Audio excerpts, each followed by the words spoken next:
আজ করলাম একেবারে সিম্পল ডিমের ঝোল। স্যালাডে আজকে রাখলাম মূলো, কাঁচা মূলো। আমি মূলো খেতে ভীষণ পছন্দ করি। এই স্যালাডে বা তরকারি যাই বলো না কেন, যে কোনো তরকারি মূলোর। দেখো আজকে না আনন্দটা আমি বলে বোঝাতে পারবো না। এটা যার বাড়িতে সবজি বা ফল যাই বলো না কেন, যাই কিছু হোক গাছে, কি যে আনন্দ। এই যে আজকে এই স্ট্রবেরিটা কাটবো। মম থাকলে খুব মজা হতো, তিনজন মিলে মজা করে খেতাম, কিন্তু সেটা তো সম্ভব নয়।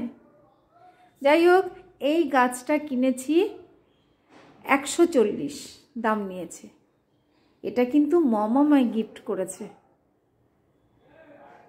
আজ ফলটা খাবো দুজন মিলে।